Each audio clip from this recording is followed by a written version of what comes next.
Sebelum melanjutkan, jangan lupa subscribe dulu, terima kasih.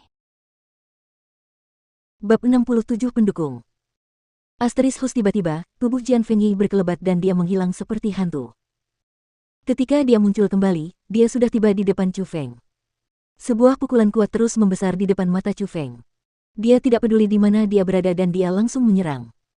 Namun, dia meremehkan Chu Feng. Dia mengira pukulannya akan mengenai dan mengalahkan Chu Feng, tetapi dia tidak tahu bahwa pukulannya tidak berdaya di mata Chu Feng. Sudut mulut Chu Feng sedikit melengkung ke atas. Dia melangkah maju, bahunya sedikit bergetar, lengan kanannya tiba-tiba terentang dan dia juga meninju. Kedua tinju itu beradu di udara. Kecepatan dan kekuatan yang dahsyat itu bahkan menggetarkan udara seolah membakar udara. Berhenti. Namun, saat kedua tinju itu hendak bertabrakan, sebuah tubuh tiba-tiba muncul di hadapan mereka berdua.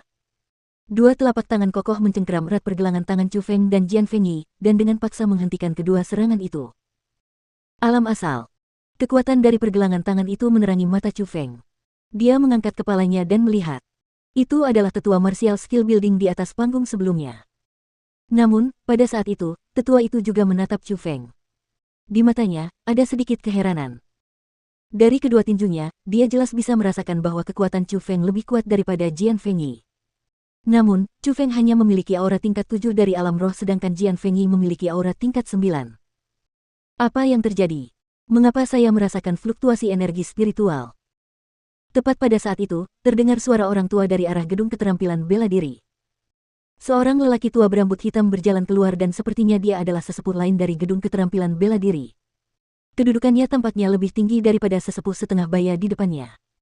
Penatua Wang, kedua murid ini akan bertarung di sini. Melihat itu, tetua setengah baya itu maju untuk melapor. Oh.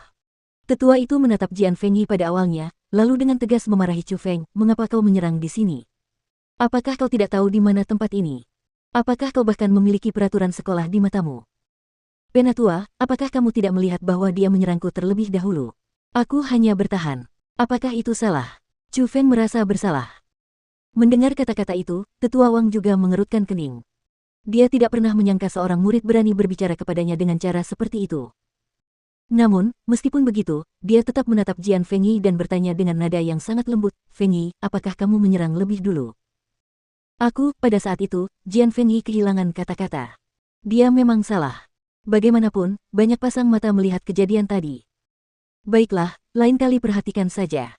Sebagai tokoh perwakilan di antara para murid pelataran dalam, ingatlah untuk memperhatikan pengaruhmu, oke? Saya mengerti. Kamu tidak pernah datang ke gedung keterampilan bela diri. Apa tujuanmu ke sini hari ini? Penatua Wang, aku datang ke sini hari ini untuk merasakan misteri formasi kultivasi ini. Kamu akan menjadi murid inti dalam beberapa hari, tetapi kamu masih ingin merasakannya di sini. Namun, itu tidak akan ada salahnya. Karena kamu sudah datang, silakan saja. Penatua Wang tersenyum dan melambaikan tangannya. Terima kasih, tetua. Jian Fengyi tidak menunda dan mengeluarkan rumput roh suci dari kantong kosmosnya. Dia dengan hormat memberikannya kepada tetua setengah baya dan berjalan menuju panggung. Namun, ketika dia berjalan di samping Chu Feng, dia berkata dengan suara yang hanya bisa didengar oleh Chu Feng. Wah, tidakkah kau lihat bahwa aku punya pendukung di istana dalam ini? Juga, jangan berpikir bahwa kau akan aman dan sehat setelah bergabung dengan Wings Alliance. Karena kau berani menyerang saudaraku, bahkan surga pun tidak dapat melindungimu. Setelah mengucapkan kata-kata itu, Jian Fengyi melambaikan lengan bajunya yang besar, melangkah maju dengan langkah besar dan memanjat panggung yang tinggi. Pada saat itu, wajah Chu Feng berubah sedikit jelek. Dia berkata dengan ketidakpuasan terhadap Penatua Wang, aku jelas tiba di sini sebelum dia. Mengapa kamu membiarkannya pergi lebih dulu?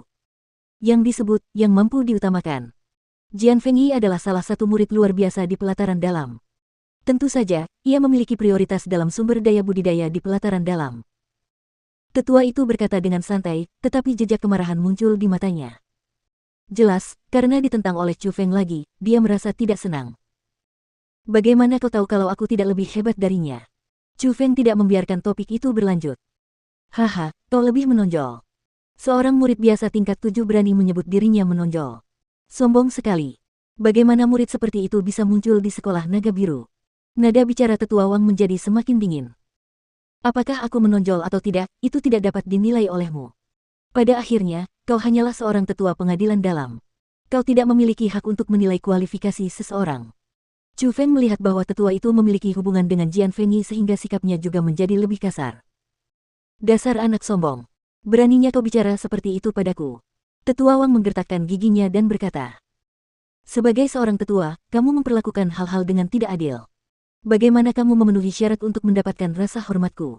Chu Feng mencibirkan bibirnya dengan jijik. Kurang ajar. Jika aku tidak memberimu pelajaran hari ini, kau akan benar-benar berpikir tidak satu pun hukum dunia berlaku untukmu. Akhirnya, tetua itu tidak tahan lagi dengan argumen Chu Feng. Dia melambaikan lengan bajunya yang besar dan telapak tangannya yang kuat diarahkan ke Chu Feng. Alam asal tingkat 3. Pada saat itu, Chu Feng tidak bisa menahan diri untuk tidak terkejut. Dia tidak akan pernah berpikir bahwa tetua itu akan memiliki kultivasi tingkat 3. Jika itu adalah alam asal tingkat 1, Chu Feng masih bisa menghadapinya. Tetapi jika itu adalah tingkat 3, Chu Feng tidak akan memiliki banyak keberuntungan. Asteris ledakan asteris. Ah!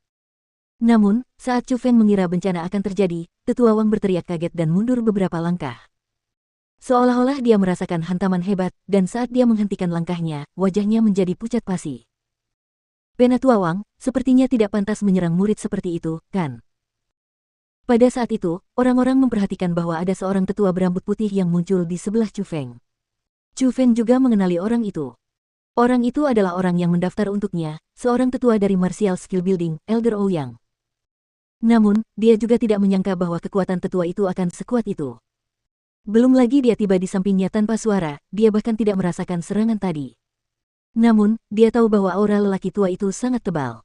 Jauh di atas milik tetua Wang. Tuan Manajer, kami memberi hormat. Melihat tetua Ouyang, tetua Wang dan tetua setengah baya itu sangat mengubah ekspresi mereka dan segera menjadi hormat. Manajer. Dia manajer gedung keterampilan bela diri. Chu Feng tiba-tiba mengerti dan menatap lelaki tua di sebelahnya dengan sedikit terkejut. Bagaimana anak ini bisa mengenal tetua Ouyang? Pada saat itu, Jian Fengyi yang sudah berada di atas panggung juga mengerutkan kening. Dari keluarganya, dia memiliki beberapa koneksi dengan tetua Wang. Itulah sebabnya dia bisa melangkah ke panggung. Namun, dia tidak pernah menyangka bahwa Chu Feng akan mengenal manajer gedung keterampilan bela diri. Tampaknya hubungan antara keduanya cukup baik atau mengapa lagi Ouyang secara pribadi akan membela Chu Feng. Pada saat itu, Jian Fengyi merasa bahwa situasinya tidak menuju ke arah yang baik. Saya tidak akan terlalu memikirkan apa yang baru saja terjadi. Namun, dalam pembentukan keterampilan bela diri saya, ada aturan siapa cepat dia dapat. Chu Feng, kau naiklah. Tidak perlu membayar Saint Spirit Grace. Ouyang tidak membuang kata-kata dan melambaikan tangannya, memberi isyarat pada Chu Feng untuk naik. Terima kasih, tetua. Chu Feng membungkuk hormat pada Ouyang, dan di bawah tatapan orang banyak, dia melangkah ke panggung tinggi. Namun, ketika dia tiba di samping Jian Fengyi, Chu Feng tidak bisa menahan diri untuk tidak berhenti.